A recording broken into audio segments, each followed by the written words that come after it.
Deve se esquecer da imagem que a gente tem de São Paulo hoje, né, como a potência econômica da federação.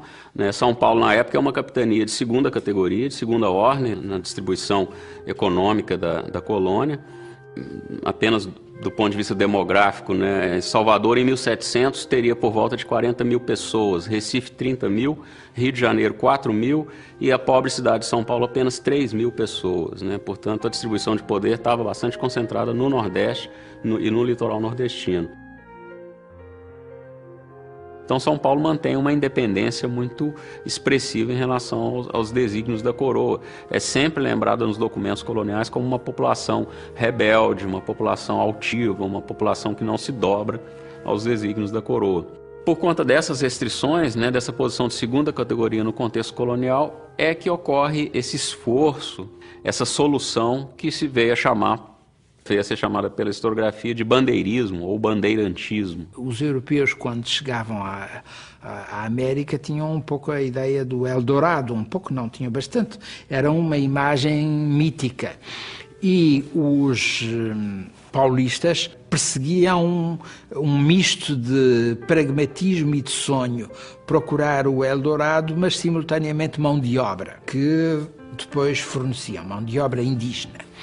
E as bandeiras, contrariamente ao que normalmente se pensa, eram constituídas por um núcleo reduzido de brancos ou mamelucos e por um núcleo fundamental de indígenas aliados. Eles começam a aventurar-se cada vez mais no interior e com objetivos precisos. Capturar mão de obra, mas de preferência não índios bravios, isolados, mas capturar mão de obra que já estava aculturada pelas missões dos jesuítas espanhóis. Há muito de cobiça, pelas notícias que chegavam das possessões espanholas, de encontrar ouro, riquezas, etc., prata. E há um pouco de necessidade. E um pouco também de aventureirismo, de vontade de conhecer, que poderia mover um ou outro sertanista, um ou outro bandeirante. Um dos mitos da história do Brasil é exatamente essa ideia de que as grandes bandeiras paulistas que aconteceram no final da década de 1620 e foram até o início da década de 1640, foram movidos pela ideia, né, de que os paulistas poderiam suprir a carência na mão de obra na Bahia e em outros lugares que foram privados aí do tráfico negreiro durante um breve período. Porém, as pesquisas mais recentes mostram claramente que a vasta maioria, se não todos os índios trazidos pelos paulistas para São Paulo ficaram em São Paulo, né, e tiveram um papel importante numa economia subsidiária, né, uma economia secundária, produtora de alimentos que abastecia diferentes partes do Brasil.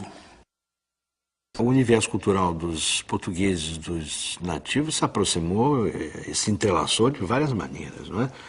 A maneira pela qual os portugueses foram se assenhorando do território, conhecendo seus mistérios, incluindo os perigos da floresta, os animais, etc., foi tudo com base nos conhecimentos indígenas, não é? Sem o conhecimento dos índios, os portugueses teriam imensa dificuldade em se assenhorar, em se apossar, se localizar, se movimentar na terra, não é?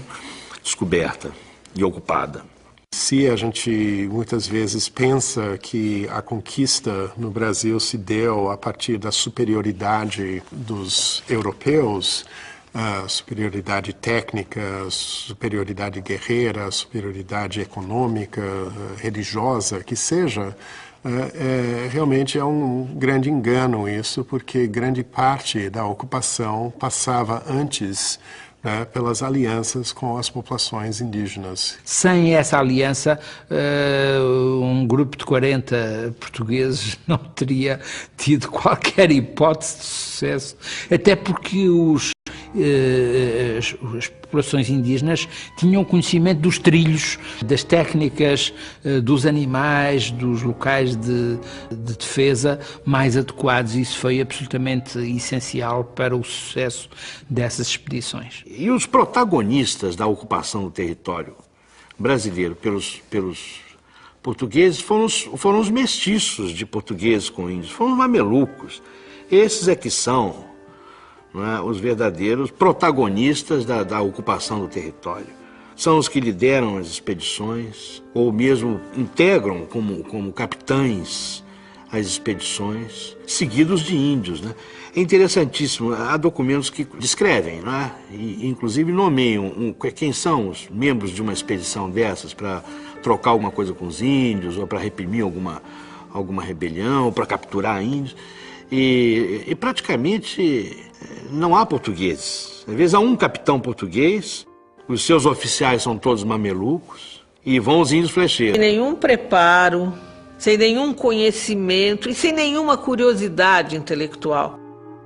É surpreendente, todo esse movimento não deixou um livro de memória. Eles simplesmente, me parece que eles vão para procurar ouro, para enriquecer, para garantir a sua subsistência e coisas assim.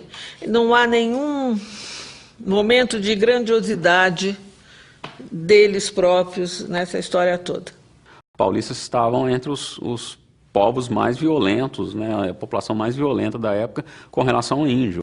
Era escravizar o que fosse possível, né, trazê-los acorrentados ou amarrados em cordas, em fila indiana, seguindo para São Paulo, centenas e milhares de pessoas amarradas em corda em fila indiana, ou dizimar os que fossem rebeldes e fossem refratários à conquista. Há uma visão de que os índios vêm sendo continuamente destruídos na história do Brasil. E se pergunta, por exemplo, o litoral do Nordeste, quando os portugueses iniciaram a cana-de-açúcar, não tinha grupos indígenas morando lá? Onde estão esses índios, né? O que aconteceu com eles? Quem os destruiu? As regiões onde os bandeirantes não chegaram, os índios também foram destruídos. Então há uma ideia que, na cabeça dos historiadores, que se reconhece sim que os bandeirantes destruíram grandes grupos indígenas e um grande número de indígenas.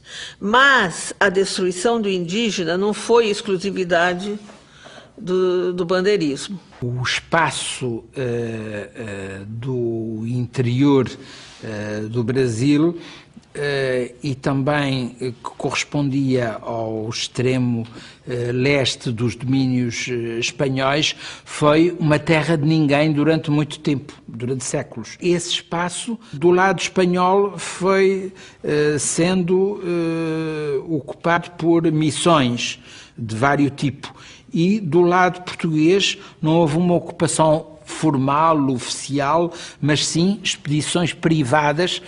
Tínhamos, de facto, duas iniciativas dos dois lados, ambas privadas. As missões dos religiosos do lado espanhol e as bandeiras do lado português. As bandeiras acabaram por se sobrepor às missões espanholas. Se não tivessem existido as bandeiras, naturalmente que as missões teriam depois dado origem a povoações e esse território teria ficado espanhol, certamente. Eu vejo alguns resultados nessa movimentação desses grupos de paulistas que saíram da Vila de São Paulo e foram sertão adentro. Um primeiro momento, sem querer absolutamente cair na apologia ou no ufanismo do bandeirante, mas reconhecer, primeiro, as caminhadas bandeirantes levaram à descoberta das minas de ouro e levaram à expansão territorial do Brasil. né? Passaram, né, eles foram muito além, não da Taprobana, mas além da linha de Tordesilhas, né? E essa ocupação foi servindo de base para os outros tratados de limites. Acredito que esse tenha sido um legado, vamos dizer, positivo dos bandeirantes. E acredito também que eles foram os grandes destruidores de índios do qual são acusados. O paulistano de hoje, ele anda pela cidade falando tupi o tempo todo. Ele vai de Anhangabaú a Jaçanã e depois, enfim, né, todos os nomes dos lugares, né, e muitas das expressões aí são oriundos do tupi, mas o paulistano não sente nenhuma afinidade, nenhuma proximidade, né, com esse passado indígena que foi tão importante para a composição da sociedade, da cultura daquela região.